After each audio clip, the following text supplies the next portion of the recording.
De nos jours, tout le monde en Corée est à fond sur un jeu multijoueur en ligne où les joueurs peuvent créer leur propre donjon. Au milieu de toute cette foule, on retrouve notre héros Kang Si-woo, un joueur tellement incroyable que les gens soupçonnent qu'il utilise des assistants ou une intelligence artificielle. Franchement, ce gars est toujours en haut du classement, donc c'est normal que les gens pensent qu'il est un robot doté d'intelligence artificielle. La raison pour laquelle il est aussi obsédé par ce jeu est simple. Là-bas, il a un contrôle total sur tout. Contrairement au monde réel, dans la vraie vie, tout semble impossible. Il suffit de regarder ses poteaux téléphoniques pour s'en rendre compte. Il n'arrive pas à les déplacer ni à les utiliser d'aucune façon pour en tirer le meilleur parti. Mais dans le jeu, il pourrait changer la taille, la forme ou n'importe quoi d'autre, simplement en un clic. Même ce camion qui arrive à toute vitesse pourrait être évité d'une simple commande. Mais comme il est dans le monde réel, il se prépare déjà à être envoyé dans un isekai dès que le camion le percutera, n'est-ce pas? Heureusement, le chauffeur du camion freine juste à temps. Bien qu'il se fâche en voyant Shin-woo debout au milieu de la rue, notre protagoniste se contente de pointer le feu de signalisation qui est alors vert pour le passage piéton. C'est frustrant pour lui de ne pas pouvoir faire ce qu'il veut dans ce monde. S'il avait le pouvoir de changer la réalité, comme dans le jeu, tout serait beaucoup plus facile. Par exemple, cette énorme barre de fer qui est détachée est sur le point de tomber. Ce n'est qu'une question de temps avant qu'elle n'écrase cette petite fille comme une tomate. Sans réfléchir à deux fois, Kang-si court pour pousser la fillette hors du camion et finit par mourir à sa place, tragiquement.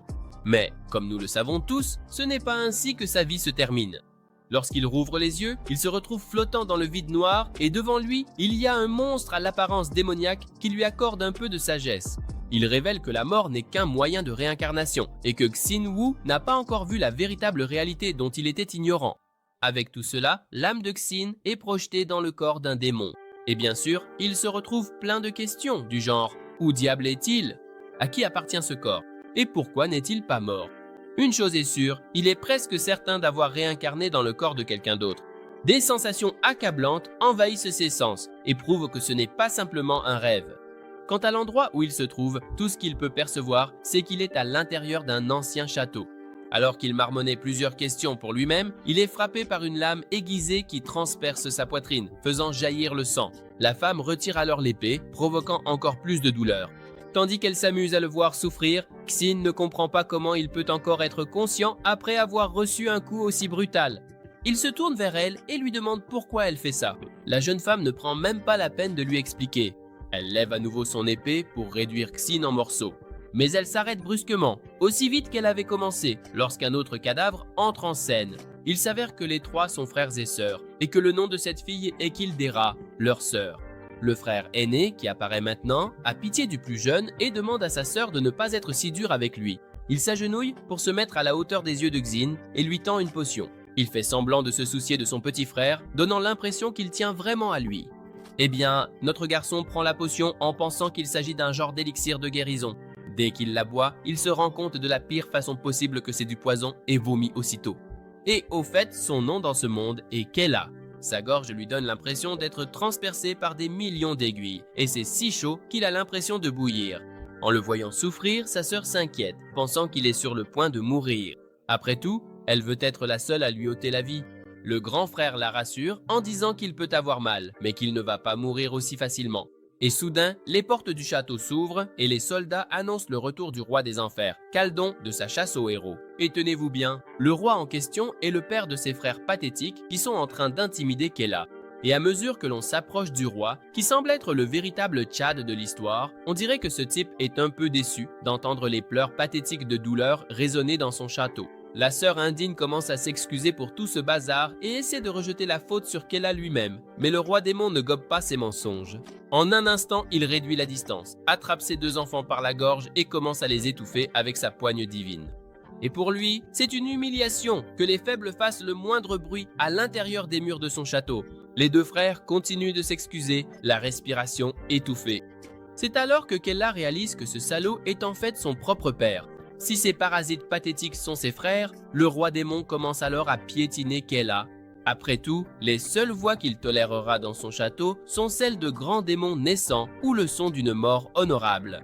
Sur ces mots, il écrase Kella comme s'il s'agissait d'une canette de soda vide, faisant résonner ses cris dans tout le château.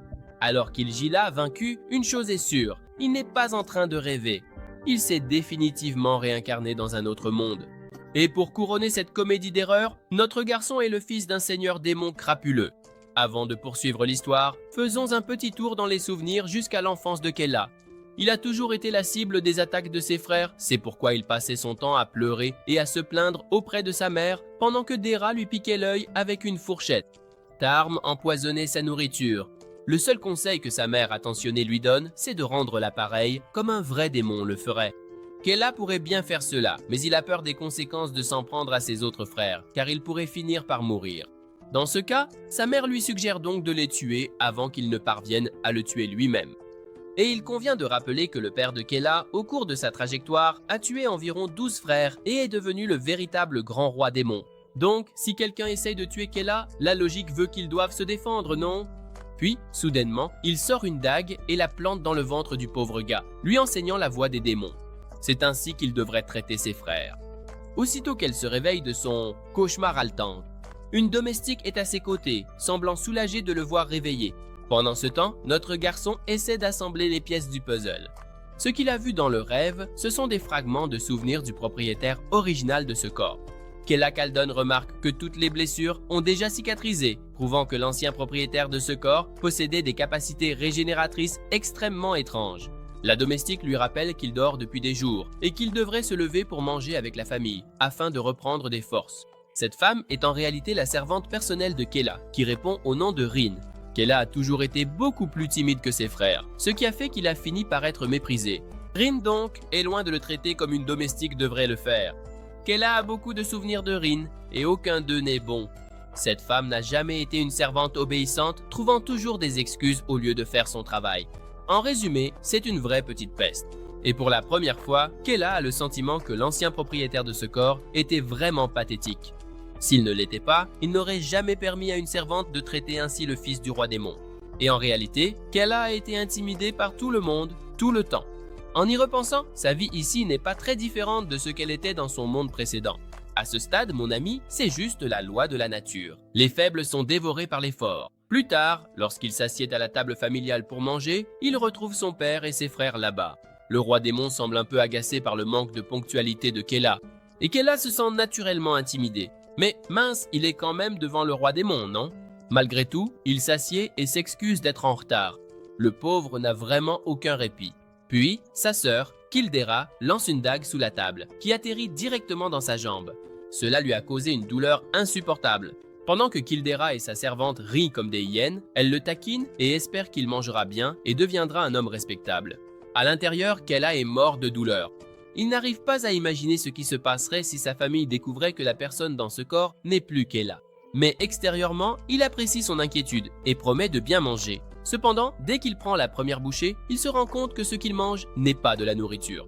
Cela semble être quelque chose préparé par Tarmi, comme toujours, qui, au lieu d'apporter de la vraie nourriture, a servi une soupe horrible en guise d'apéritif. Tarmi garde un sourire sur le visage, faisant semblant de beaucoup se soucier de Kella, mais Kella sait très bien que tout cela n'est qu'une façade. Pour être tout à fait honnête, les trois démons à la table ne forment pas du tout une famille, ce sont des ennemis jurés. C'est alors qu'il fait un vœu. Ce type, il est déterminé à ne plus être le souffre-douleur de ces salauds. Il en a assez de leur pitrerie et il va changer pour le mieux. Kella a toujours voulu faire quelque chose pour lui-même, et dans le jeu, il a été reconnu comme le concepteur de cartes le plus fort. Mais dans la vie réelle, c'était un désastre complet. Il se sentait impuissant, sans espoir, sans la moindre lueur de lumière. Et c'est ainsi qu'il a eu une mort misérable, écrasé par une barre de fer. Mais cette fois, il ne connaîtra pas une mort pathétique. Avec cela en tête, il prend un plateau de nourriture et le lance au visage de sa sœur. Après tout, c'est elle qui devrait être la seule à goûter la nourriture que Tarmi a préparée avec tant d'affection, non?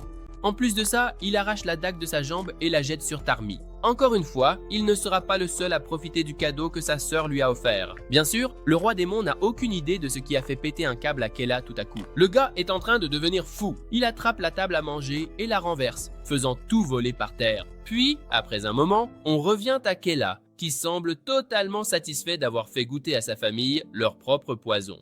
Même s'il n'aurait probablement pas dû renverser cette table, car cela a rendu son père furieux, notre pauvre Kella finit écrasé au sol, ressemblant à un chien pathétique. Mais il se remet très vite. Donc, au moins, il ne se plaint pas.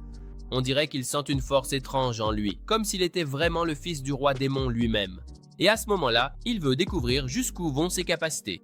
Comme si c'était un signe, sa servante s'en souvient et il donne les cours sur les pouvoirs démoniaques qu'il doit avoir. Mais Kella répond froidement, disant qu'il n'acceptera pas ce ton autoritaire de sa part. Et bien sûr, Rin reste incrédule, sans comprendre d'où vient toute cette attitude. Pendant ce temps, Kella insère ses pensées à propos des cours sur les pouvoirs démoniaques. D'après les souvenirs de Kella, auxquels il n'arrive pas à accéder, ces cours sont parmi les pires expériences de sa vie. Mais même ainsi, ce n'est pas une raison pour qu'il sèche les cours. Plus tard, en arrivant sur le terrain d'entraînement, l'instructeur révèle que Lady Kildera et Lord Tarmy ne seront pas présents au cours d'aujourd'hui. Et parmi les élèves, Kella ne semble pas impressionné par ce qu'il voit sur les épaules de ses camarades. Il se souvient d'eux à travers les souvenirs de Kella et n'en garde pas de bons souvenirs. Dans ses souvenirs, ces gars-là agressaient toujours le timide Kella, prétendant que ce n'était qu'un exercice. Tous, y compris les frères, étaient de véritables démons, prenant plaisir à l'intimider comme s'il s'agissait d'un jeu. Bien que Kella n'ait jamais eu envie de se battre ou de participer à ces faux duels, il trouvait toujours une excuse pour le passer à tabac jusqu'à le laisser couvert de blessures. Et pour Kella, c'était clair. L'ancien propriétaire de ce corps n'était pas faible, mais simplement trop gentil pour son propre bien. Et maintenant que le gentil Kella est parti, il compte bien tout changer. Il va utiliser ses pouvoirs incroyables pour lui-même et montrer à ces imbéciles à quel point ils sont vraiment des déchets. Lorsque le cours commence, le professeur annonce qu'ils vont poursuivre la séance de sparring. Le roux commence à dire que c'est lui qui a affronté Kella la dernière fois. Il commence à provoquer et à dire beaucoup de bêtises, juste pour énerver Kella, mais c'est une erreur qu'il n'aurait pas dû commettre. Et Kella est certain qu'il va le regretter amèrement. Alors que les deux combattants se font face, le roux commence à faire apparaître une énergie rouge et bleue autour de ses mains, se préparant entièrement pour le duel. Et comme d'habitude, les spectateurs pensent que Kella va encore se faire battre. Certains d'entre eux demandent même au roux d'y aller doucement avec Kella, sinon ils ne supporteront pas ses cris. Kella remarque à quel point ces idiots ressemblent aux brutes de sa vie précédente. Et d'une certaine manière, il lui rappelle l'ancien lui de notre garçon. Dans sa vie précédente, sa vie antérieure, il n'avait ni argent ni force et tout le monde le méprisait. Mais maintenant, tout cela va rester dans le passé. Et c'est ainsi que notre héros commence à dégager une quantité immense de mana, suffisante pour faire reculer son adversaire de peur. Non seulement le roux, mais tous les imbéciles qui adoraient embêter Kella sont maintenant terrifiés. Le rustre semble au bord de la crise de nerfs. Et Kella, de son côté, serre le poing et assène un coup dévastateur, enfonçant cet imbécile dans le sol.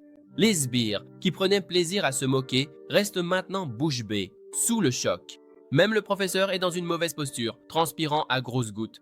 Le fait que Rudy n'ait pas eu la moindre chance de se défendre est incroyable. Le visage de Rudy est maintenant très étrange, tout tuméfié avec des cornes, des dents cassées et du sang partout. Et Kella cependant ne plaisante pas du tout. Ce coup de poing est là pour bien montrer que Kella n'est plus un simple gamin paumé. Il est le fils du puissant roi démon. Une excuse faible, car il ne veut vraiment pas mourir. Kella lance alors un dernier regard mortel, laissant bien clair que ces abrutis ne doivent plus jamais tenter quoi que ce soit. Pendant ce temps, des vagues de désespoir commencent à se répandre parmi les idiots qui sont sur les côtés. Ils n'arrivent pas à croire que c'est le même Kella, un loser qu'ils avaient l'habitude d'intimider. Maintenant, Kella s'est hissé au niveau d'un Sigma, mon frère. Sa simple présence suffit déjà à faire craindre pour sa vie l'instructeur, ou alors Kella se tourne vers son professeur minable et lui demande de mener le cours comme il le devrait. Et, en arrière-plan, Rin est impressionnée par ce nouveau côté de Kella, quelque chose qu'elle n'avait jamais vu auparavant. Et pour la première fois, elle est certaine qu'il se passe quelque chose de bizarre avec ce type. Ensuite, on passe au roi démon, qui observe toute la scène depuis le balcon, puis on se rend au château de Hell Caldon, où les frères furieux de Kella sont réunis. Sadara est complètement furieuse parce que ce gamin insolent lui a jeté de la soupe empoisonnée au visage, et Carmem serre les dents à cause de l'humiliation qu'elle a subie. Pour l'instant, Carmem essaie de calmer sa sœur en lui demandant de se concentrer sur sa guérison. Après tout, elle ne possède pas les effrayantes capacités régénératrices de Kella, et cela ne fait que l'énerver davantage. Elle commence à faire un scandale sur le fait que ce gamin a des pouvoirs régénératifs, et Carmem est convaincue que Kella a subi un grand changement de personnalité. Quant à notre garçon, il ne peut s'empêcher de penser à la façon dont Kella a audacieusement renversé la situation et déclaré qu'à partir de maintenant, tout le monde devrait manger dans sa propre chambre. Rien que cela a suffi pour que leur père esquisse un sourire, quelque chose qu'ils n'avaient jamais vu de toute leur misérable existence. Mais la fureur de Celdera s'intensifie encore un peu, car l'idée que leur père souriait à quelqu'un comme Kella la rend folle. Alors Tarm partage ses pensées et, bien qu'il affirme qu'il préférerait mourir plutôt que de se joindre à elle, la situation est si grave qu'il n'a pas d'autre choix que de suggérer qu'ils s'unissent pour s'occuper de Kella en premier. Monsieur Dar sourit alors, montrant qu'il est tout à fait d'accord avec cette idée. Elle veut aussi s'occuper de son petit frère avant que Kella n'attire à nouveau l'attention de leur père. Nous revenons alors à Kella, dans la salle de classe, où il est effrayé lorsque le professeur lui montre un hologramme de l'ancien roi démon, Turk Kaldon. La vision de Turk suffit à intimider Kella. Le professeur continue d'expliquer comment Turk a été acclamé comme le démon le plus fort de tous les temps. Puis sa chute est survenue à cause d'un complot lâche de la Guilde Céleste. Depuis lors, chaque guilde a commencé à avancer vers le royaume démoniaque, espérant être la première à anéantir les démons. Kella est déjà au courant de ces guildes grâce aux souvenirs qu'il possède, et apparemment, à cause de ces guildes, Kella n'a jamais pu s'échapper du château et mener une vie normale. Vivre ici, dans cet enfer, est misérable. Le professeur m'explique qu'avec la grande guilde céleste comme fondation, ces salauds se préparent à lancer une attaque contre le royaume démoniaque. Par conséquent, pour aider le roi L à les éliminer, le professeur exhorte chaque élève à se consacrer corps et âme à l'entraînement au combat. Chaque élève crie avec enthousiasme et louange pour son roi démon. On passe à Kella, qui est maintenant assis au point le plus haut du château, contemplant leur territoire. Ce type cherche un moyen de s'échapper, car s'il reste, il risque de tomber dans les manigances sombres de ses frères et de mourir inutilement. Selon Rin, son père doit quitter le château pour sa prochaine chasse aux héros dans 3 jours. Kella lui demande si elle connaît la plus grande faiblesse de ce château. Rin ne comprend pas pourquoi Kella est soudainement si sérieux, mais répond que non. Kella révèle qu'il n'y a aucun cartographe pour les aider à naviguer sur le territoire de bataille. Les bâtards de la guilde utilisent les territoires négligés autour d'eux pour lancer leurs attaques. Celui-ci ne veut pas perdre de temps avant que son père ne parte pour sa prochaine expédition. En attendant, il prévoit de cartographier toute la zone. Il croit que c'est la seule façon d'aider son père à détruire jusqu'au dernier de ces bâtards qui encerclent leur territoire. Alors que l'ancien Kella a échoué à s'échapper d'innombrables fois, il prévoit de réussir sa fuite cette fois-ci. Il a plus de liberté ici qu'il n'en avait dans son ancien monde, et il est confiant de réussir à créer la carte. Il se tourne alors vers Rin en lui criant de créer immédiatement un bureau secret dans le sous-sol du château, car il a besoin d'un espace pour travailler sans que son père ne découvre ses plans. Nous revenons alors au roi démon, qui semble déjà au courant du plan d'évasion de Kella.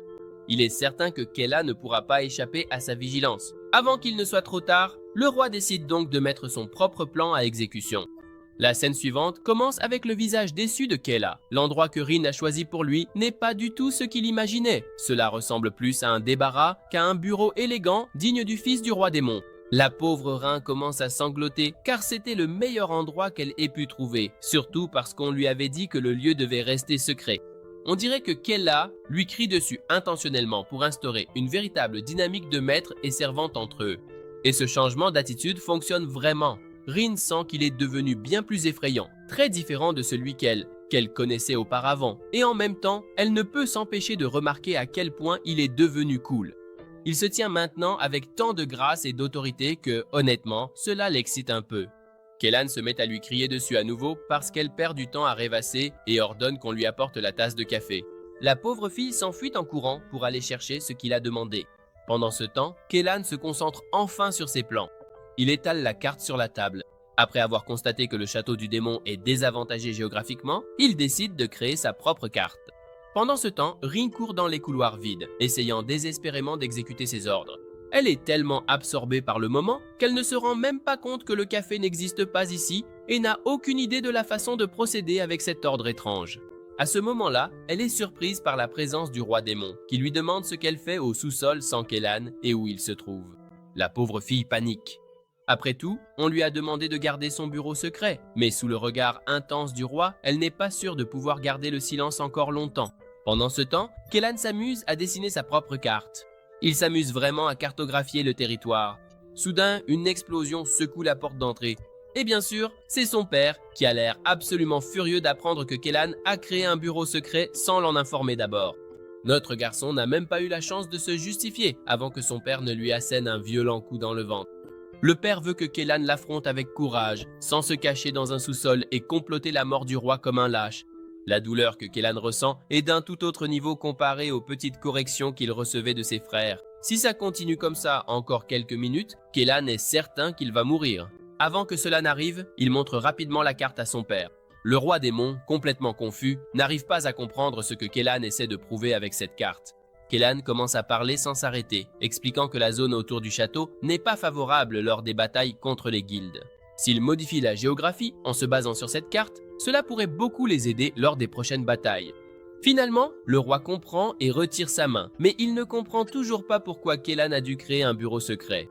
Kellan n'hésite pas à expliquer qu'il serait très arrogant d'affirmer directement qu'il voulait aider le puissant roi démon. C'est pour cette raison qu'il a décidé de montrer la carte révisée, au lieu de faire une telle affirmation de manière aussi flagrante.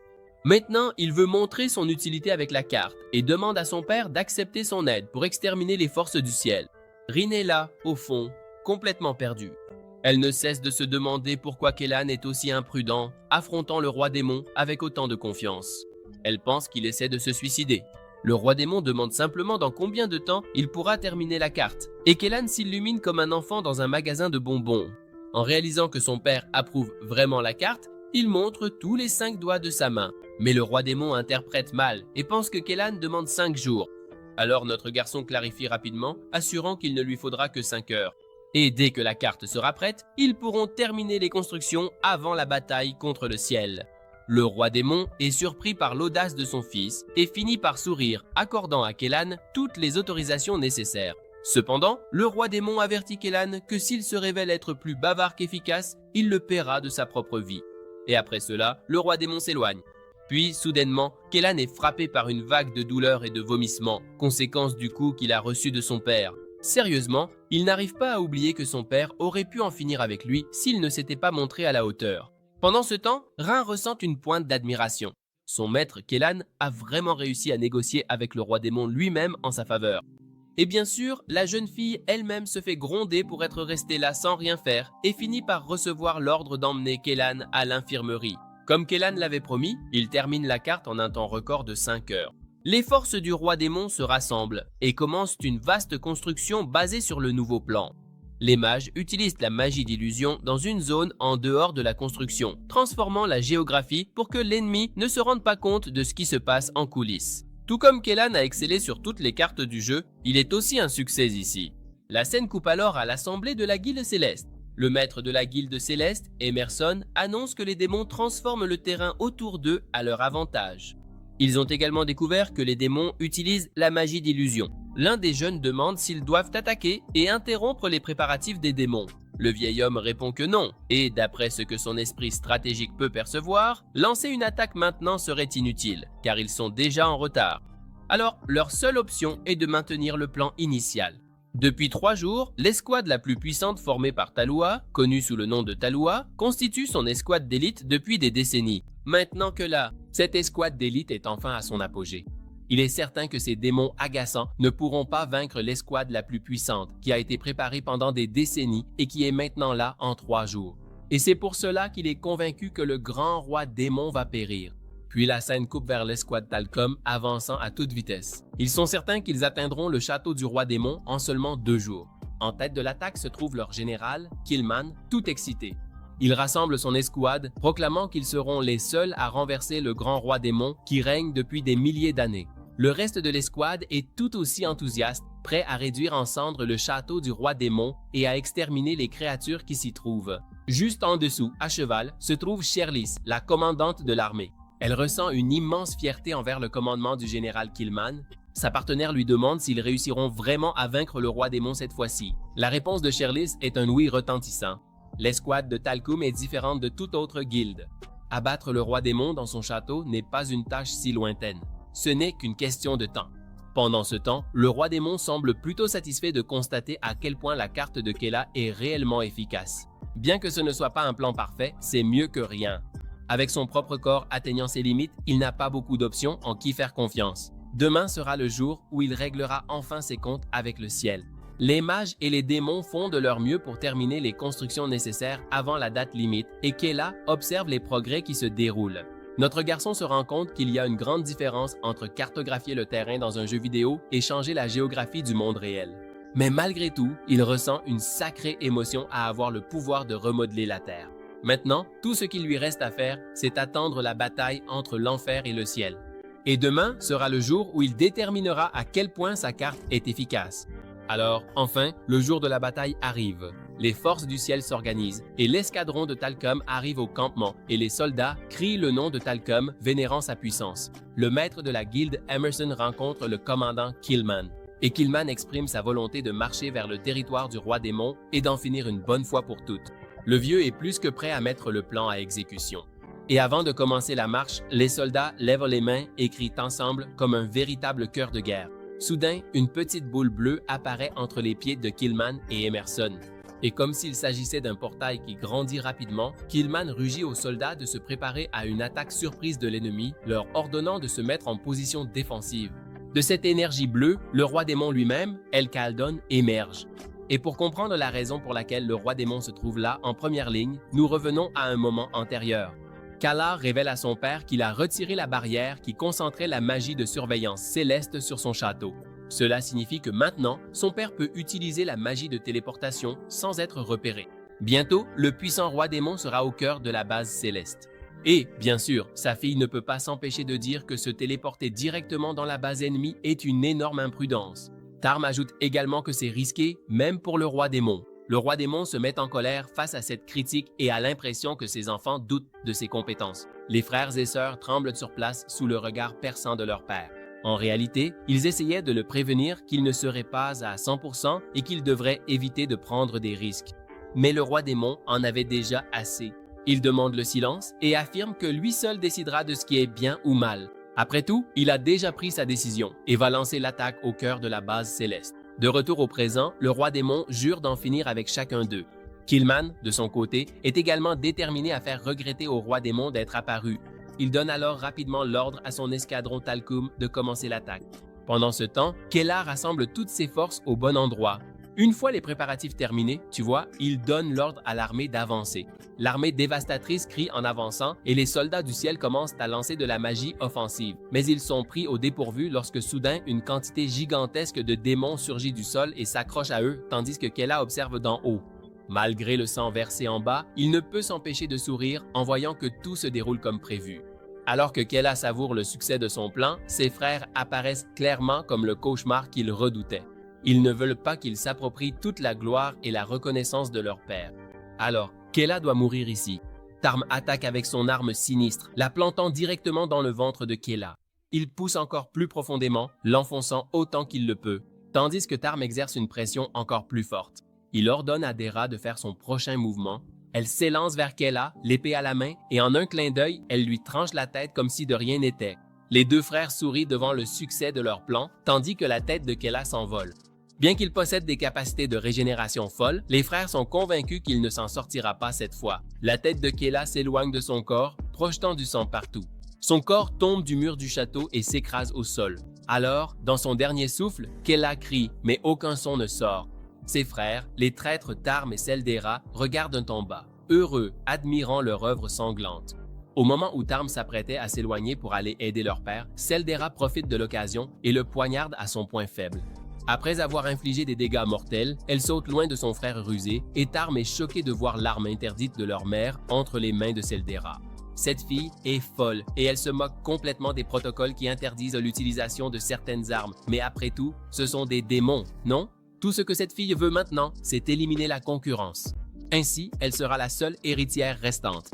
Alors que Tarm saigne, il avance furieux, déterminé à entraîner Seldera avec lui, mais c'était déjà pratiquement la fin pour lui après avoir été poignardé avec la lame maudite. Pendant qu'il se battait sur le toit, la vie de son frère décapité s'échappait lentement, exactement. Et il ne pouvait s'empêcher de penser à quel point ces deux-là étaient vraiment démoniaques. Et avant de rendre son dernier souffle, le sol sous son corps s'effondre magiquement. Juste en dessous de Kela se trouve sa servante personnelle, Rin. Elle attrape rapidement sa tête et son corps, les tirant en sécurité, loin des regards indiscrets. Elle rassemble avec difficulté les parties séparées, cherchant la sécurité dont elle avait tant besoin. Tremblante d'inquiétude, Rin essayait à tout prix d'aider son maître, mais elle était encore très angoissée. Pendant ce temps, une armée de démons s'amassait autour des portails de téléportation, prête pour une attaque surprise dans le ciel. Malheureusement pour eux, les humains avaient déjà prévu cette tactique. Malgré cela, les démons avancèrent sans peur. Et ils étaient redoutables lors des affrontements directs, quelles que soient les circonstances. Il n'y avait plus de retour en arrière pour aucun des deux camps. Tandis que les soldats d'infanterie s'engageaient dans des batailles sans conséquence, le combat principal gagnait en intensité avec l'arrivée d'un dragon colossal. Cela faisait déjà un certain temps que le roi démon, El-Kaldum, n'avait pas affronté une créature mythique comme celle-ci. Quelle que soit la situation, il manipulait le monstre écailleux comme s'il s'agissait d'un simple lézard égaré. Et grâce à sa force brute, il arracha la tête du dragon, décapitant la créature avant qu'elle ne puisse lancer la moindre attaque. Le général Killman fut choqué par cette scène. Pili, le dragon, était l'un de ses atouts dans sa manche. Pris de panique, il ordonna à la brigade des mages d'attaquer de toute leur force. Après une intense salve de mana, le général attendit que la fumée se dissipe, priant pour que le roi démon ait subi suffisamment de dégâts. Alors, les humains ressentirent un frisson collectif leur parcourir l'échine et El-Kaldum émergea des décombres, son corps se tordant et se transformant en quelque chose de surnaturel. Exhalant une puissance illimitée, le boss venait tout juste d'entrer dans sa forme finale. Le général Killman avait étudié cette forme dans des textes anciens à travers l'histoire.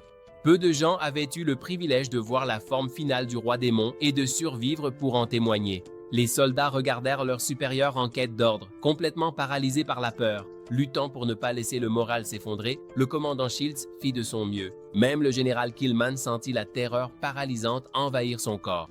Le roi démon remarqua une faille critique dans le plan. Sinon, c'était irréprochable de la part de Kela. Bien qu'ils essaient de porter le combat au centre de la base céleste, ils étaient en réalité en train de s'enfermer dans un champ de bataille où il s'agissait de vie ou de mort. Et comme le roi démon, elle, ne pouvait pas laisser cette faille gâcher une occasion de gagner de l'aura, il était habitué à jouer à un jeu à somme nulle.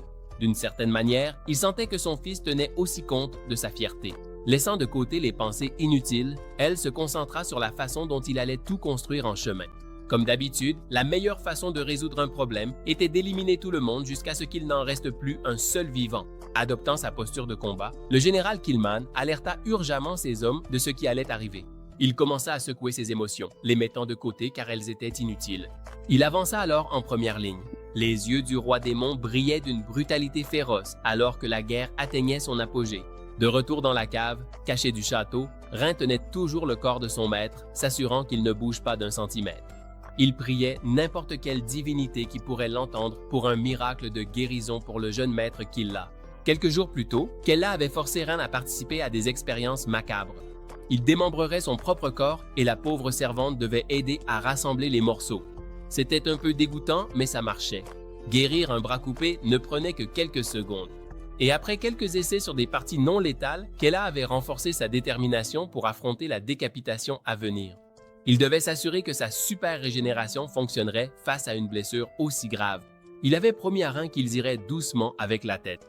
Après plusieurs expériences de décapitation éprouvantes, Kella avait confirmé qu'il était pratiquement immortel, mon frère. La prochaine étape du plan consistait naturellement à faire fuiter de fausses informations à la servante personnelle de Seldera. Rin fit ce qui lui avait été ordonné et raconta le faux plan selon lequel Kella prévoyait de tuer Seldera pendant la guerre alors que le roi combattrait dans le ciel. Et bien sûr, la servante de Seldera fut indignée en entendant tout cela. Profitant de sa réaction, Rin ajouta que la seule façon de contourner la régénération folle de Kella était de le décapiter. De retour au présent, Rin serrait les dents d'inquiétude. Le plan insensé avait parfaitement fonctionné, mais tout cela n'aurait servi à rien si le jeune seigneur réformé, imprudent et idiot mourait de toute façon. Avant que quiconque ne s'en rende compte, la blessure à son cou s'était déjà refermée et la couleur de la vie revenait sur son visage. Kella croyait vraiment que tout était fini. Sa vitesse de récupération avait peut-être diminué à cause de la dague imprégnée de mana, mais maintenant qu'il allait bien, il était temps de préparer Pour la prochaine partie du plan, Rin était vraiment heureuse, car son maître respirait encore. Alors, incapable de contenir toutes ses émotions, elle le serra fort dans ses bras. Notre garçon n'était pas habitué à ce genre de sensation dans ses vies antérieures et Kella rougit. Son esprit était maintenant complètement embrouillé. Alors, il essaya de l'éloigner un peu pour tenter de se reconcentrer sur le plan. Avant d'aller plus loin, il mit fin gracieusement au contrat de servitude de Rin une bonne fois pour toutes, et ainsi elle retrouverait la liberté tant rêvée. Cette décision bienveillante toucha profondément le cœur de Rin. Maintenant que le contrat n'était plus valide, il lui conseilla de vivre la vie qu'elle avait toujours désirée, libre de toute entrave, et voir cet homme partir avec dignité fit battre le cœur de la créature nouvellement libérée. Elle se souvient de la première fois où elle l'a rencontré alors qu'elle n'était qu'une enfant, et cela lui rappela des temps plus simples. À l'époque, le petit garçon ne rêvait que d'avoir un ami, pas un serviteur. Le souvenir de la façon dont il l'avait traité des années plus tard lui fit ressentir un immense poids de culpabilité, et pour corriger ses erreurs du passé, elle s'agenouilla et supplia Kayla de l'accepter à nouveau comme sa servante. Bien qu'hésitante, elle continue de suivre notre héros à travers les tunnels secrets du château. Puis la scène passe à l'événement principal, où le général Killman, au bord de la mort, est gravement blessé, titubant avec un œil en moins. De l'autre côté, le roi démon n'était pas en meilleur état. Hel Khaldun, amputé d'un bras, avait subi de graves blessures. Assailli par des attaques rapides venant de plusieurs angles, le roi démon parvenait encore à rester debout, et Killman comprit, seul, qu'il n'était pas de taille face à ce monstre. Il en conclut qu'aucun humain seul ne pourrait arrêter cette catastrophe, et en regardant autour de lui, Hel remarqua que presque toutes les forces humaines avaient été anéanties, et bien sûr, il en allait de même pour ses propres soldats. Il se souvient de ses enfants, il accepte qu'aucun d'eux ne viendra l'aider et, au lieu de se laisser submerger par la déception, il se rappelle que cela a toujours été son combat personnel. Avec le dernier reste de son mana, il décide d'éliminer tout ce qui se trouve sur son passage. Pendant ce temps, Kayla et Rin atteignent enfin la lumière au bout du tunnel souterrain.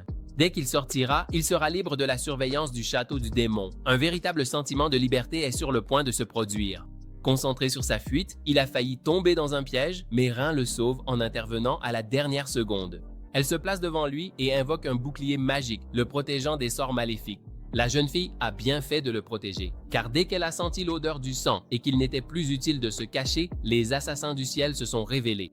Ces types étaient cachés dans les tunnels, prêts à éliminer les démons en fuite. C'est un mystère comment ces gars ont réussi à couvrir cette sortie secrète, ces assassins ne plaisantaient pas. Leur seule mission était d'anéantir la lignée royale du roi démon. À une distance sûre, ils lancent des sorts que Rin bloque avec beaucoup d'efforts à l'aide de son bouclier, qui s'affaiblit considérablement. En tant que servante loyale du jeune Lord Wynn, elle est déterminée à placer sa sécurité au-dessus de tout, même de sa propre vie. Elle rappelle à Rin qu'elle n'a accès qu'à des sorts de défense basiques, elle ne pourra vraiment pas tenir très longtemps. De plus, elle a également du mal à lancer des sorts d'attaque. Elle lui a sauvé la vie 2 fois et maintenant, elle risque sa propre sécurité uniquement pour qu'il puisse s'échapper.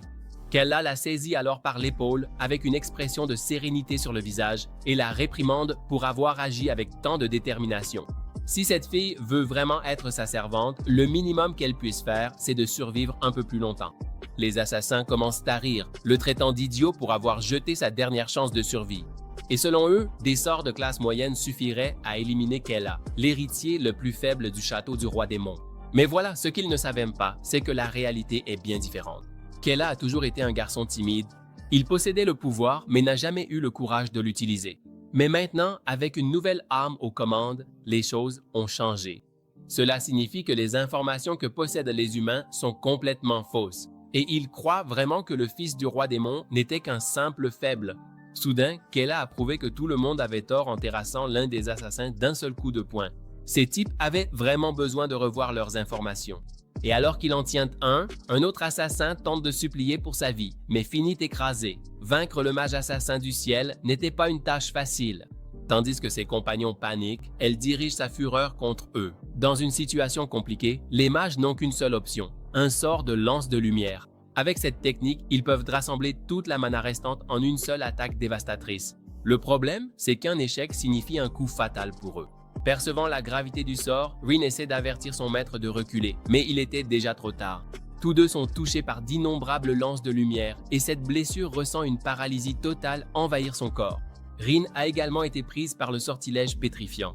S'excusant d'avoir encore une fois échoué envers son maître, elle se sent impuissante. Les mages restants, haletants, se sentent satisfaits que leur plan ait fonctionné. Brandissant leurs lames, ils s'approchent avec confiance pour en finir avec le duo. L'un d'eux propose finalement qu'ils devraient être récompensés pour les problèmes qu'ils ont rencontrés. La servante immobilisée pourrait même servir de distraction avant qu'ils ne terminent leur mission. Et sans montrer la moindre peur, Rin cria effrontément sur ces humains répugnants. Ce fut la première rencontre de Kayla avec les humains de ce nouveau monde. Tout comme dans sa vie précédente, les humains sont encore capables de commettre de nombreux maux. Reportant son attention sur le fils du roi démon, le mage commença à envelopper son épée de mana. Et Kayla n'était plus qu'à 12 pas de la liberté après avoir été décapité. Ce type ne peut vraiment pas se permettre de tomber maintenant, n'est-ce pas? Alors que la lame oscillait, le jeune seigneur eut l'impression que le temps s'était complètement arrêté. Quelque chose ou quelqu'un s'approchait. Lorsqu'il ouvrit les yeux, il vit l'avatar de son père devant lui. Et dans un premier temps, il pensa que le roi démon avait mis fin à la guerre. Et si cela était vrai, ses plans de libération tomberaient à l'eau. Alors le roi El Kaldon commença à s'adresser à lui avec la plus grande sincérité. En tant que roi démon, il avait combattu dans d'innombrables guerres et envisagé toutes les possibilités à de multiples reprises. À ses yeux, Seldera est une gamine qui n'a aucun respect pour ses compagnons démons. Et, d'un autre côté, Tarmey n'a aucune ambition de diriger le royaume. Confus et agité, Kella demanda à son père ce qu'il attendait réellement. Que se passait-il là-bas? Le roi ignora simplement les questions de Kella et commença à affirmer qu'en tant que roi démon, il pouvait transférer sa mana à sa lignée avant de mourir. Bien que ce n'ait été que pour un très bref instant, elle avait vu en Kella le meilleur candidat pour hériter du trône.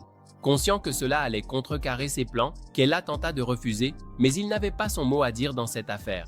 Le roi démon avait déjà pris sa décision et ainsi, El Kaldon comprima toute la mana qui lui restait dans son héritier et fils, Kella Kaldon. Contre sa volonté, le jeune lord fut forcé d'accepter la sphère sombre de pouvoir concentrée dans son corps et, d'un regard mélancolique, elle souhaita que son fils ne regrette pas sa mort et qu'il se comporte comme un véritable démon à partir de ce moment-là. Et de retour sur le champ de bataille principal, le dernier souffle de vie quitta la tête décapitée du roi. Le commandant Shers resta sans voix et commença à murmurer que le roi démon était mort.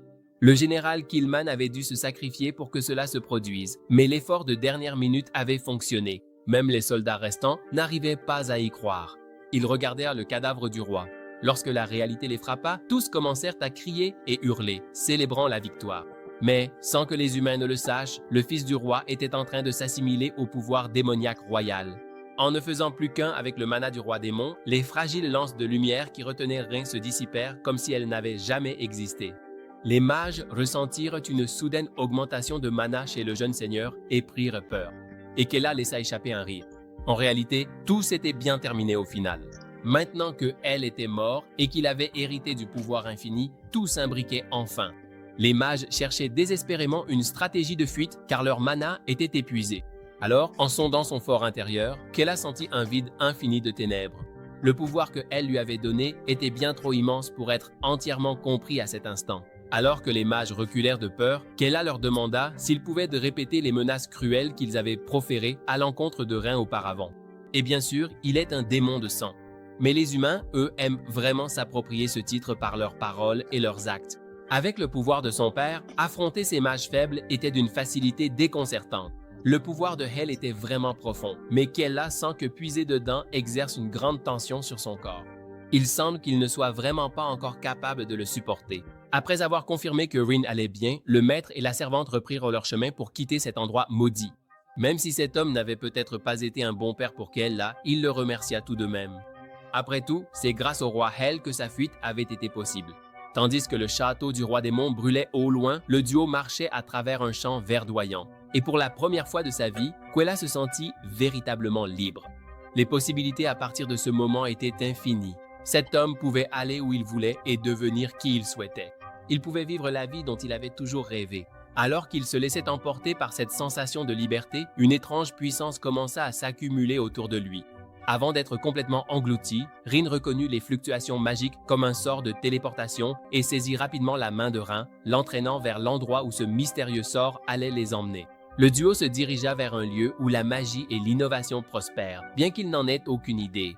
Lorsqu'ils atterrirent, tous deux étaient complètement perdus quant à l'endroit où le sort les avait emmenés. Rin pensa d'abord que son maître avait activé le sort de téléportation, mais il nia toute implication. En plus d'avoir été transportés dans une terre inconnue, toutes leurs blessures restantes furent complètement guéries. Eh bien, Kella estime qu'ils sont restés dans l'espace de téléportation pendant environ 3 jours. Le roi démon a probablement utilisé ce réglage temporel intentionnellement ainsi que la magie de guérison pour les cas d'urgence. Ce type a été capable de créer 2 sorts de haut niveau en même temps. Ce n'est pas un sort que n'importe qui pourrait lancer. Il pouvait être un père un peu absent, mais El Kaldon se souciait réellement de la survie de ses enfants. Et Rin a rassemblé les pièces du puzzle pour conclure que le roi démon était bel et bien mort. Et avec un sourire aux lèvres, Kella était heureuse de constater que son plan avait parfaitement fonctionné. Et en voyant le trône vide en flammes, Rin a suggéré que son maître devienne le prochain roi démon. Et bien sûr, c'était la dernière chose qu'il souhaitait faire. Cependant, Rin avait remarqué le changement radical qu'il avait traversé ces derniers jours. À présent, il la voyait comme la véritable héritière du legs du roi. Elle promit de le servir de toutes ses forces jusqu'à ce qu'il prenne correctement le trône. Quoi qu'il en soit, il soupira, vaincu, et la laissa agir comme elle le voulait pour l'instant, puisqu'il n'y avait personne pour l'aider. Après avoir marché quelques minutes, ils aperçurent le premier indice de l'endroit où ils avaient réellement atterri. Et grâce à l'architecture locale, ils comprirent qu'ils se trouvaient dans le pays de la magie, connu sous le nom d'Arsol, où le talent magique est cultivé dans le but de soumettre les démons. Arsol, en tant que centre de la magie, célébrait la chute du roi démon Hel, exaltant la lumière de la Talua. Le duo, cependant, était perplexe. Ils ne comprenaient pas pourquoi le sort de téléportation les avait menés au cœur du territoire ennemi. S'ils étaient découverts comme démons, un sombre destin les attendait. Alors, réagissant rapidement, Rin utilisa la magie de transformation pour dissimuler leurs caractéristiques démoniaques. Et Kella fit de même, se transformant en un punk à la coupe mulet teinte. Ignorant tout d'Arsol, il demanda à Rin de lui donner un aperçu du pays de la magie. Et selon elle, Arsol était un petit pays insulaire situé à la baie orientale de Talua. Ce site est béni par la crypte géante Wadgwar, qui se trouve à proximité. La présence de crypto a également permis le développement de la magie sur l'île, produisant de nombreux sorciers puissants. De plus, ils ont une querelle de longue date avec les démons au sujet du drapeau de Talua et elle ne peut pas comprendre pourquoi son père l'enverrait dans ce pays. De tous les endroits, naturellement, il veut quitter cette région aussi vite que possible. Cependant, s'enfuir d'ici demande un peu plus de planification. S'il voulait vraiment faire cela correctement, afin d'atteindre des objectifs plus grands dans ce monde, la magie serait essentielle. Et il n'y a pas de meilleur endroit pour perfectionner ses connaissances que dans une ville remplie de magie. À Arsul, la magie est complètement intégrée à la vie du peuple. Ils l'utilisent même dans leurs constructions les plus courantes. Certaines de ces structures dépendent entièrement de la magie. Et si Quella parvient à apprendre ici, elle pourra utiliser ses connaissances en jeu de manière bien plus efficace. Mais d'abord, ils doivent trouver quelque chose à manger puisqu'ils sont restés suspendus dans l'espace pendant 3 jours. Heureusement, Arsul regorge de commerce, avec des stands de nourriture à chaque coin de la place de la ville. Rin s'est régalé en goûtant les célèbres pâtisseries au canard magique du pays. Il n'a suffi que d'un seul stand de nourriture pour qu'elle devienne accro. Ainsi, leur plan de rester discret est tombé à l'eau. Pendant que tous deux passèrent d'un stand à l'autre, menant la mission, Rin a senti et goûté tout ce qui lui paraissait intéressant, au point qu'elle a commencé à envisager de l'abandonner au milieu de la rue. Après une journée entière à se régaler, ils ont trouvé un bar magique pour se détendre. À l'intérieur du bar, les gens faisaient la fête pour la défaite du roi démon. En tête de la célébration se trouvait nul autre que la commandante Shirlis de Talcan, qui payait l'addition pour tout l'établissement. Les ivrognes célébraient la plus grande magicienne qu'Arsul ait jamais produite. Parmi la foule se trouvaient Kellan et Rin. Quelques bières suffisaient déjà à rendre les plus légers bien ivres et prêts à célébrer avec les humains. En s'amusant, Kella commença à penser que prendre un peu de temps pour se détendre de temps en temps n'était pas si mal que ça. Alors qu'ils étaient ivres et profitèrent de la fête, leur attention fut attirée par la commandante d'un ton triomphant. Pour une raison inconnue, elle s'intéressa à ce couple inhabituel. Après quelques tournées, Kella dut courir dehors du bar pour vomir. Ils étaient tellement excités qu'ils ont fini par abuser de l'alcool. La tête un peu plus claire, Rin trouva aussi un peu irrespectueux qu'ils fêtent la mort du roi démon. Soudain, une foule commença à courir vers la place de la ville. Tout le monde était excité par une nouvelle mission de niveau S qui avait été affichée pour quiconque la désirait. La dernière mission de niveau S pour tuer le roi démon était terminée et les autorités en lançaient déjà une autre. Curieuse, Rin tira le jeune lord encore nauséeux pour aller vérifier la raison de toute cette agitation. Ils regardèrent, collés au mur du château. Il y avait une affiche « Recherchez le fils du roi démon » et avec une récompense exorbitante pour sa tête. On dirait que les humains veulent vraiment en finir avec la lignée royale cette fois-ci, et qu'elle a failli révéler son identité, ivre, si ce n'était l'intervention opportune de Rin. La plupart des gens savaient déjà que Kella est le plus faible des enfants du roi démon. Cela signifie qu'ils peuvent réclamer une récompense de rang S en accomplissant une mission de difficulté de rang B. Tous les chasseurs du continent doivent être en train de faire la fête. Entendre les commentaires désobligeants de la foule a instantanément dissipé la gueule de bois de Kella. Il se rend compte qu'il doit jouer la carte de la prudence et rester discret. C'est le plan pour l'instant, en veillant à ne pas attirer l'attention. Alors que le maître et la servante s'éloignent de la place, Rin décide de demander à son maître comment elle devrait l'appeler en public. Ils ne peuvent tout de même pas l'appeler par son vrai nom partout où ils vont, n'est-ce pas? Après avoir réfléchi un instant, il demande à être appelé Shin Wu. Ce nom est vraiment simple, court et sans éclat, et Rin a ressenti une pointe de déception. Mais de toute façon, la publication de cette récompense de classe S n'est pas une bonne nouvelle. Shinnu avait déjà renoncé à rester une seconde de plus à Arsul. Alors qu'ils écoutèrent parler de la nouvelle mission de classe S, la commandante ivre, Shirlis, est intervenue en tenant une chope d'alcool. Elle ne la connaît peut-être pas, mais Kella sent que cette femme est une menace, rien qu'à cause de son aura. Les gens à la taverne l'appellent l'espoir d'Arsul. Elle a mal parlé du fils survivant du roi démon et Kella a dû ravaler ses paroles en les ajoutant à la pile d'ordures. Se faire repérer par cette femme serait le pire scénario pour lui. Par curiosité, la commandante les a attrapés par l'épaule et a demandé directement si ce bâtard, fils du roi démon, avait causé des problèmes. Alors, à l'intérieur de la taverne, elle remarque quelque chose de particulier. Ces deux-là ont une odeur très différente et étrangement isolée du reste des gens. Juste au moment où les deux pensent que leur déguisement a été découvert, elle ne les a choisis que parce qu'ils sentaient comme des voyageurs qui ne se sont pas lavés depuis des siècles. En bonne samaritaine, elle a invité les deux à venir chez elle, à se laver et à prendre quelques verres aussi. Et Kellan et Rin échangèrent quelques regards confus, tous deux ne comprenant pas très bien, et, de peur de paraître suspects, acceptèrent l'invitation d'un air raide. Ainsi, ils marchèrent jusqu'à la maison de l'espoir d'Arsul, étant forcés de rester, et Kella fut agréablement surprise de tomber sur une belle rousse offrant un bain chaud et agréable. Elle apporta aussi une bonne tasse de thé et quelques délicieux encas au goût particulier. À cause de la saveur étrange de ces collations, il soupçonnait que peut-être même celle-ci avait été faite avec de la magie. Après tout, depuis son arrivée dans ce nouveau monde, Shin-Woo a l'impression de vivre son rêve. Il est ivre, bien nourri, propre et possède maintenant le pouvoir d'un roi démon. Cette vie d'Isekai n'est finalement pas si mal, n'est-ce pas?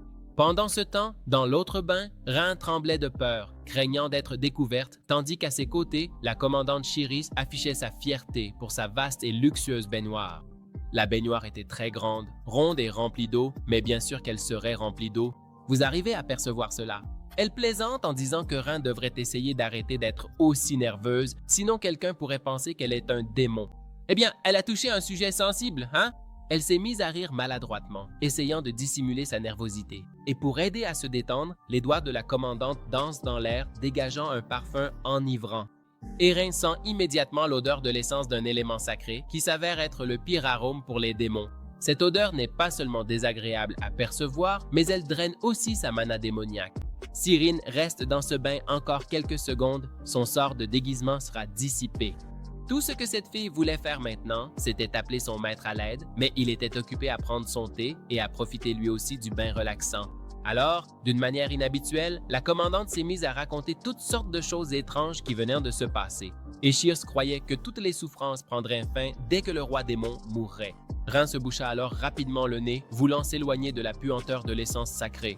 Shear, ignorant tout son inconfort évident, continua à raconter qu'elle avait été élevée pour devenir la suprême mage. Et finalement, lassée de la conversation, Rin interrompit son histoire traumatisante et s'enfuit en courant « Mon gars », et elle s'excusa, prétextant qu'elle avait besoin d'aller aux toilettes.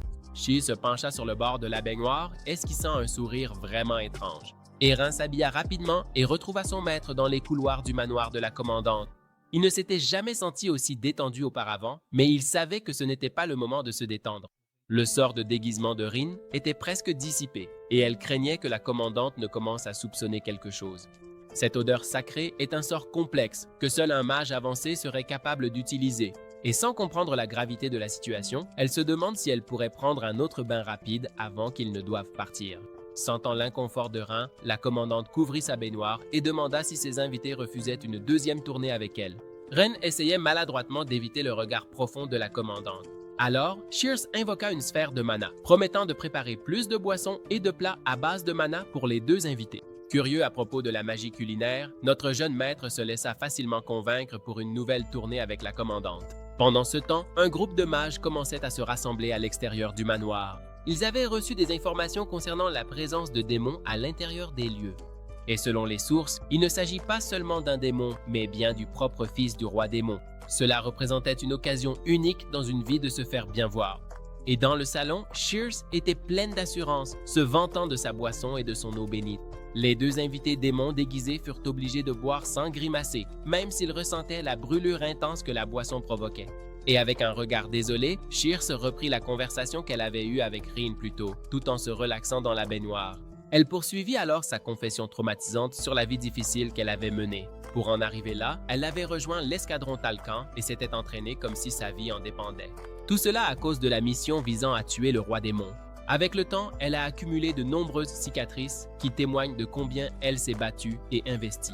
Elle a dû cacher ses cicatrices avec de la magie, car Ren ne les avait pas remarquées auparavant. En réalité, elle est aussi borgne, une vilaine cicatrice marquant l'endroit où son œil droit a été arraché. Cette commandante avait l'habitude de dissimuler ses imperfections par magie, car les voir ravivait la douleur de son passé. Et lorsqu'elle était enfant, elle et les autres enfants de son âge ont été conditionnés à haïr le roi démon. Ainsi, ils ont formé un escadron dont la seule mission était de renverser Keldon. On leur a appris à endurer toutes sortes de souffrances au nom de la mission. Et, avec le temps, Shears a été conditionnée par l'ordre qui a façonné son idéologie. Avant qu'elle ne s'en rende compte, toute sa vie avait été consacrée à un objectif précis et tout ce qu'elle en avait retiré, ce sont des cicatrices. Curieuse, elle s'est rapidement approchée de Kella et a soulevé sa chemise pour voir s'il avait lui aussi des cicatrices. Et en touchant et caressant sa peau, qui était lisse, sans marque ni trace de cicatrices, elle est devenue folle. Les alarmes de Rin et Kella se sont alors déclenchées. Le toucher de Shears n'a pas seulement été inattendu, il a aussi commencé à faire fondre son déguisement. Finalement, elle murmurait à Kella, lui demandant directement s'il était un démon immonde. Il était maintenant évident que cette femme avait toujours su ce qu'ils étaient. Soudain, les rats ont commencé à sortir en courant de la cheminée. Ces rats ont été rapidement grillés par les visiteurs inattendus, les mages d'Arsol. Apparemment, le commandant les avait amenés chez lui dans l'intention de capturer le duo déguisé. Étonnamment, les mages n'ont prêté attention à aucun des deux. Ils étaient concentrés sur la cicatrice autour des yeux de Shears. Ils affirment qu'un message venu du ciel les a avertis de la véritable identité d'Arsol qui était cachée. Shears, de Talcan, est en réalité un démon qui s'est infiltré à Arsol. Et après avoir été accusée d'être le démon, elle n'a pas semblé le moins du monde dérangée. Et Kella commence à être perdue avec tous ses rebondissements.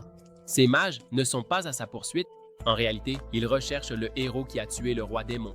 Désormais, n'ayant plus de raison de cacher sa véritable identité, Shears utilise la magie noire pour invoquer son sceptre. Elle avoue que c'est aussi elle qui a révélé son propre secret. Et avec la confirmation qu'elle est un démon, il n'y avait plus aucune raison d'hésiter. Les mages ont lancé leur sort le plus puissant, tous en même temps. Bien qu'elle soit un démon, elle est aussi la mage d'élite de Talcan. Une douzaine de mauvais mages d'Arsol ne pourraient jamais rêver d'égaler, ne serait-ce qu'une seule d'entre elles. Et, par peur d'être pris dans le feu croisé magique, Rin a demandé à son maître de s'écarter du chemin. Avant qu'il ne puisse bouger, une explosion sombre envahit toute la pièce avec des contractions denses de mana se répandant partout en un instant. Lorsque la fumée noire se dissipa, le maître et la servante étaient incroyablement indemnes. Shears a facilement esquivé toute la cacophonie magique sans même transpirer. La mystérieuse commandante de Talcan venait de protéger les deux. Shears savait depuis le début qu'ils étaient des démons. Ils ne peuvent tout simplement pas se cacher d'elle. Et pour rassurer les deux, elle se présenta comme Shears Kaldon, la fille du roi démon Kaldo. Après cette révélation, le jeune maître et la servante restèrent sans voix. Ils devaient gagner du temps, alors Shears invoqua une particule de mana pour expliquer ses origines à travers la magie de transfert de mémoire. Puis, soudainement, la vision du duo fut envahie par une scène du passé. On y voyait le roi démon et l'un de ses fidèles assistants. C'était le jour où ils allèrent percer le secret pour créer un démon capable de dissimuler ses cornes et ses pouvoirs. À ce moment-là, la jeune Shears était émerveillée par le souverain absolu. Il lui dit que son sang coulait dans ses veines et qu'elle porterait désormais son nom en tant que fille. Depuis sa naissance, elle n'était qu'un de ces cobayes créés en secret. Et chaque jour était un véritable enfer sous la surveillance de démons cruels. Elle devait endurer de douloureuses expériences pendant très longtemps. Et à la fin, tous les enfants du complexe secret sont morts, la laissant comme seule survivante. À cette époque, elle pensait qu'elle connaîtrait bientôt le même sort que les autres, mais sa vie a complètement changé. Lorsque elle l'a adoptée comme fille, elle a été remplie d'honneur et de joie. Désireuse de servir son seigneur et père, c'est ce jour-là qu'elle a reçu le nom de Shears Kaldon, et avec ce nouveau nom, une mission lui a été confiée. Elle se déguise en espionne et s'infiltre dans le ciel, dans le but de collecter des informations précieuses. Si cela dépendait de son père, le roi démon, elle ferait n'importe quoi avec le sourire aux lèvres. Ainsi, l'infiltration commence et elle se fait passer pour une enfant blessée et innocente qui errait près d'Arsol. Les mages, pensant qu'elle avait été attaquée par des démons, l'emmenèrent en urgence pour être soignée. C'est ainsi que sa vie d'espionne au service du roi démon commence officiellement.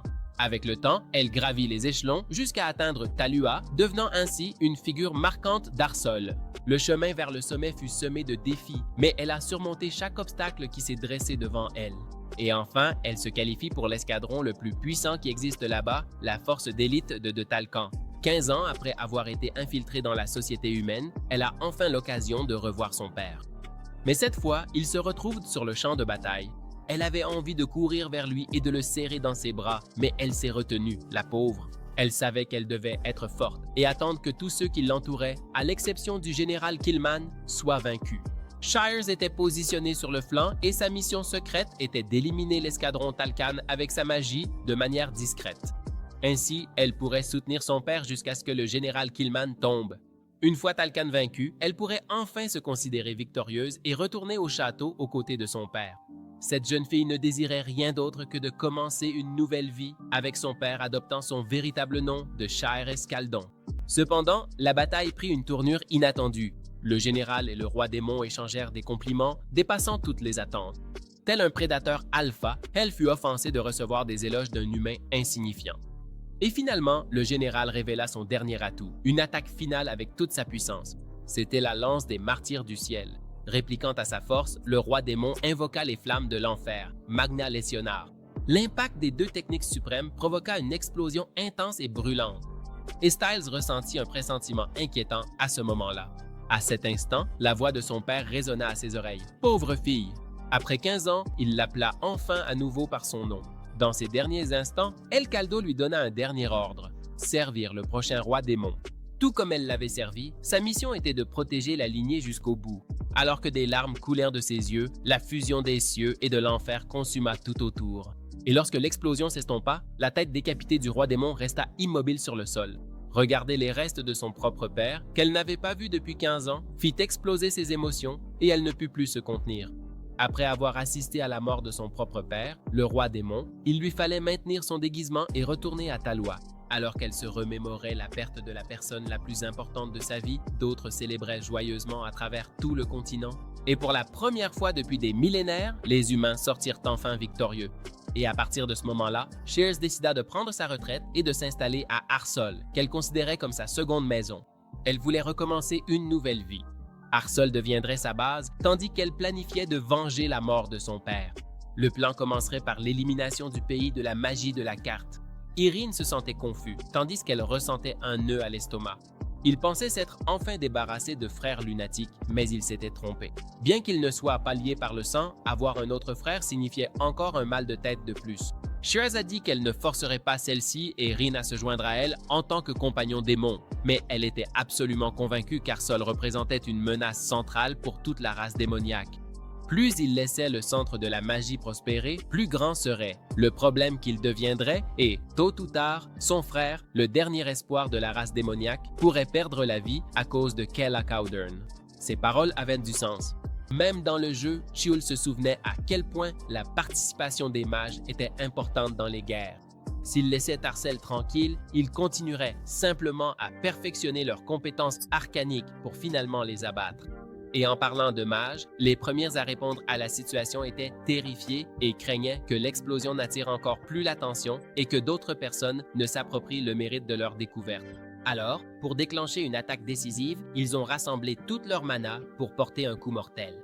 Et en y réfléchissant bien, ces mages doivent penser que les deux jeunes, aux côtés de Chilis, ne sont que des humains ordinaires. Ils ont attaqué sans se soucier des dommages collatéraux. Agacée, Kella a retiré son déguisement, révélant ses cornes et ses crocs, affirmant qu'il se défendrait. En percevant l'énergie pure qu'il dégageait, les yeux de Chilis s'écarquillèrent de choc et de reconnaissance. Elle n'avait aucun doute. Elle sentait la force de son père pulser à l'intérieur de ce jeune homme. Cette nuit-là, les frères livrèrent une bataille sans fin contre le centre de la magie du monde humain. Aux yeux non avertis de Rin, cela ressemblait à un massacre unilatéral. Et pour Chilis, Arcléon était comme une seconde maison, elle la connaissait comme sa poche. Elle entama la destruction totale, coupant et brûlant les principaux bâtiments du gouvernement, suivis par l'Académie de magie.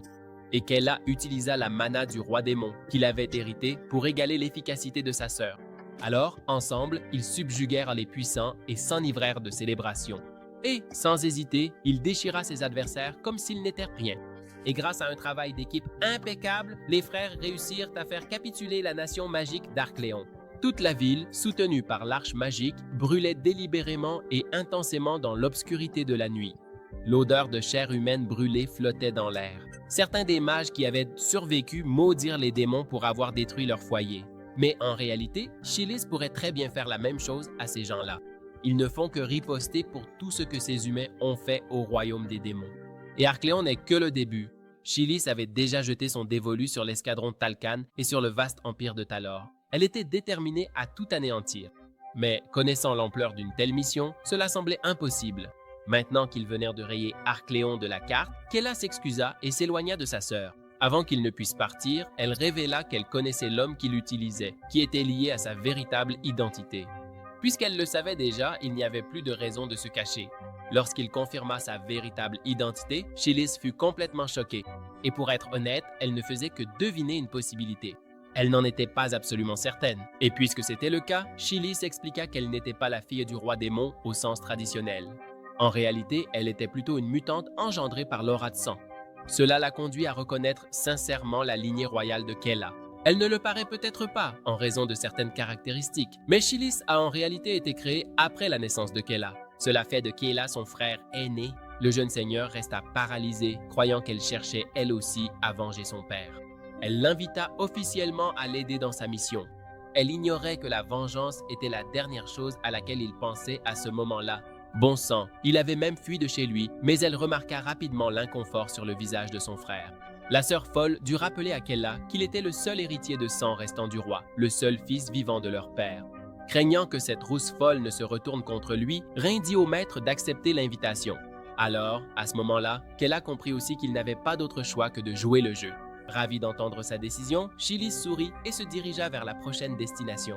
Pendant qu'il fait semblant, Kella prévoit d'extraire toute la magie d'Arcléon que sa sœur mutante contrôle.